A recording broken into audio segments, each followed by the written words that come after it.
Good evening friends. आज के update कुछ इस प्रकार से। आज हम सबसे पहले बात करेंगे अमेरिका के चुनाव के बारे में। अमेरिकी चुनाव में वोटिंग के लिए अब केवल 2 दिन बाकी हैं, लेकिन अभी तक यह साफ नहीं है कि कौन जीता है। चुनावी सर्वेक्षणों के आधार पर इसे अब तक का सबसे नज़दीकी चुनाव बताया जा रहा है। हालांकि पिछले कुछ सर्वे में पूर्व अमेरिकी राष्ट्रपति और रिपब्लिकन उम्मीदवार डोनाल्ड ट्रंप को डेमोक्रेटिक प्रत्याशी कमला हैरिस से आगे निकलते दिखाया गया है, लेकिन यह अभी भी बहुत करीबी मामला बना हुआ है।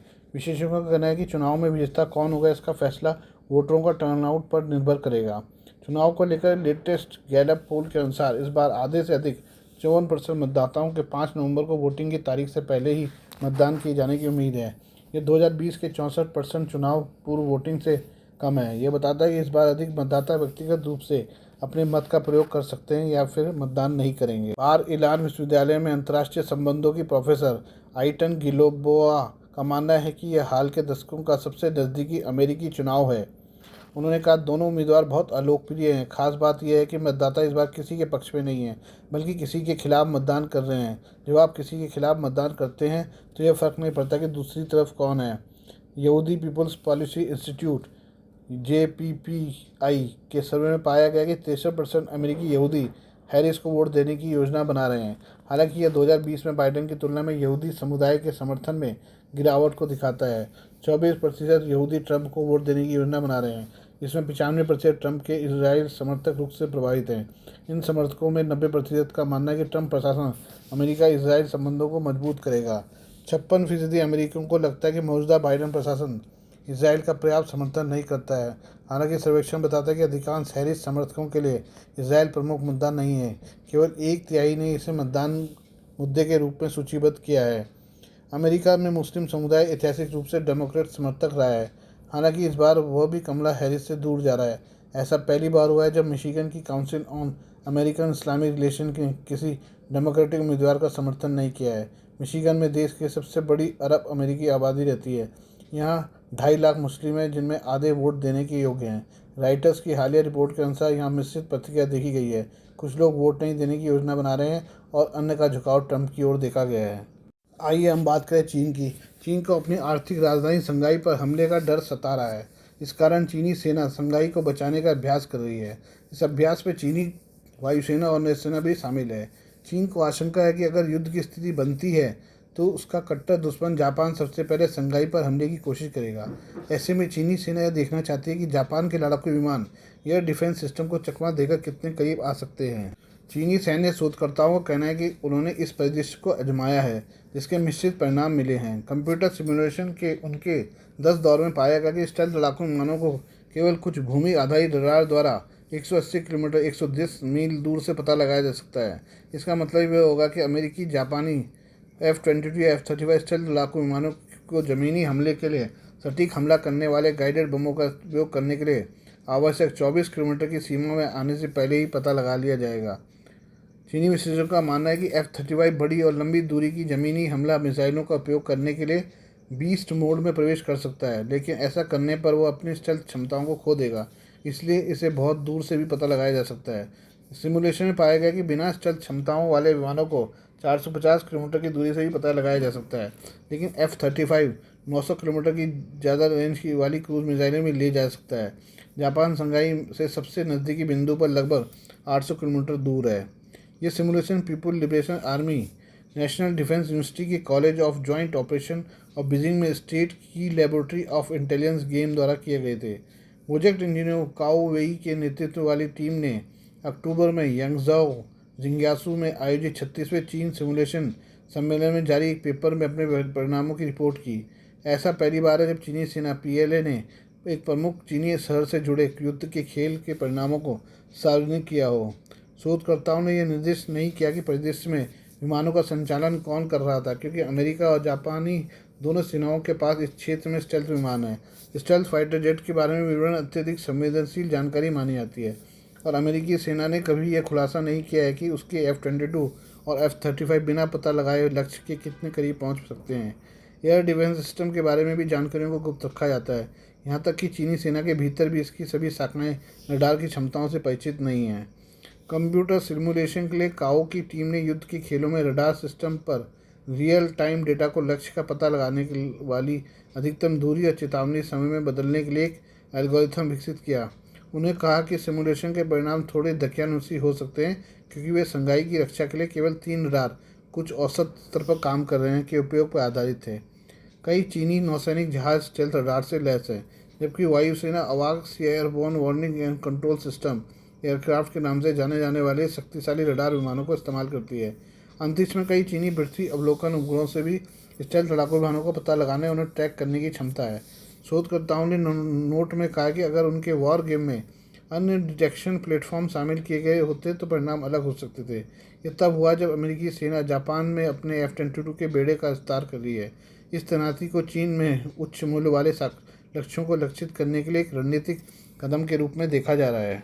आइए हम बात करें ईरान की, जहां एक लड़की ने हिजाब के विरोध में अपने उतारे कपड़े। ईरान में तेहरान स्थित इस्लामिक आज़ाद यूनिवर्सिटी में एक छात्रा ने देश के सख्त इस्लामिक ड्रेस कोड के खिलाफ कैंपस में अपने कपड़े उतारकर विरोध जताया है। महिला ने विश्वविद्यालय में हिजाब को लेकर सुरक्षा बलों के हमले के बाद ये कदम उठाया। ईरानी सोशल मीडिया पर वीडियो वायरल हुआ है जिसमें छात्रा यूनिवर्सिटी कैंपस में अंडरगारमेंट में बैठी दिखाई दे रही है। वीडियो में यूनिवर्सिटी के सुरक्षा गार्डों को महिला को हिरासत में लेते हुए दिखाया गया है।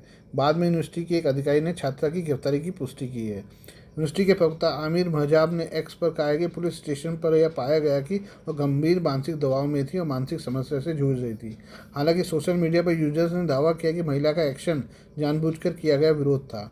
एक्स पर एक यूजर ने ला ने लिखा, अधिकांश महिलाओं के लिए सार्वजनिक रूप में अंडरगारमेंट में रहना उनके सबसे बुरे सपनों में से एक है।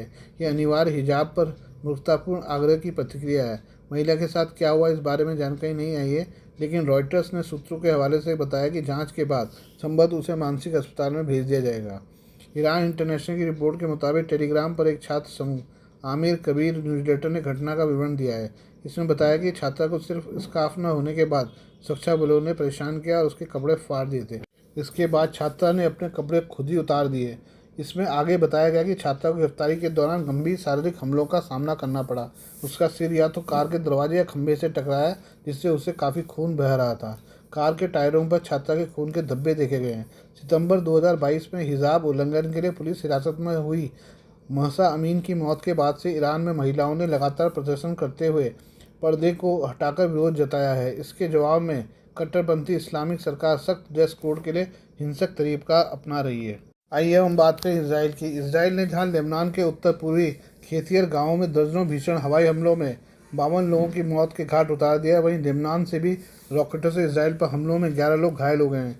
युद्ध विराम की संभावनाएं घटने से दोनों के बीच कई हमले किए गए। लेबनान में हुए इजरायली हमलों में 72 लोग घायल हुए हैं। उधर मध्य गाजा में स्वास्थ्य अधिकारियों ने कहा कि ताज़ा इजरायली हमलों में मारे गए 25 लोगों के शव बरामद हो चुके हैं।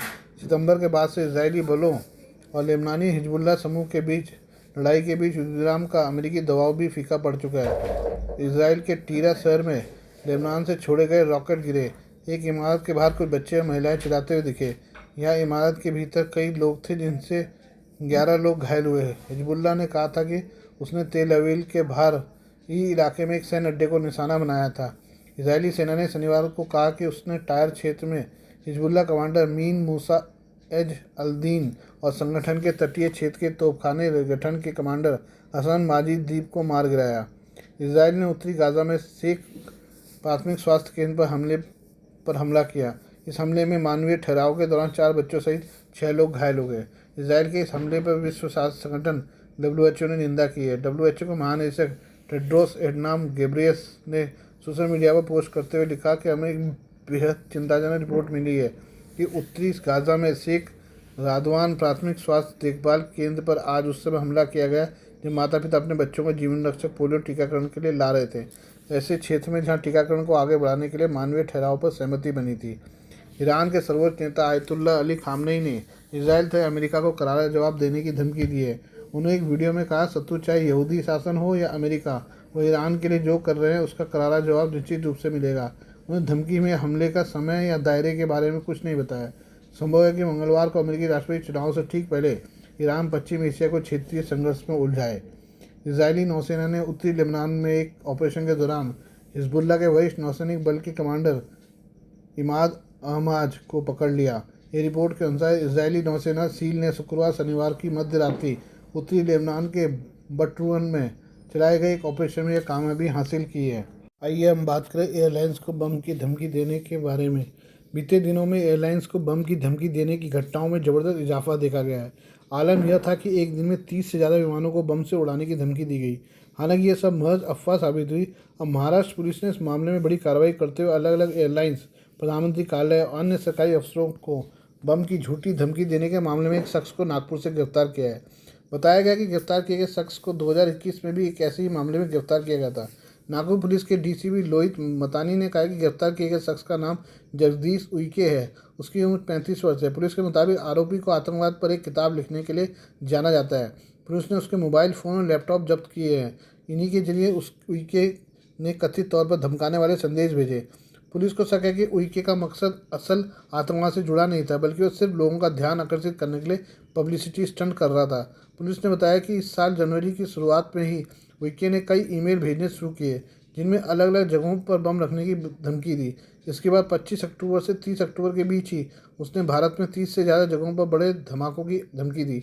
उसके ईमेल में राजनीतिक दल के नेताओं से लेकर सरकारी अफसरों तक को धमकी दी गई।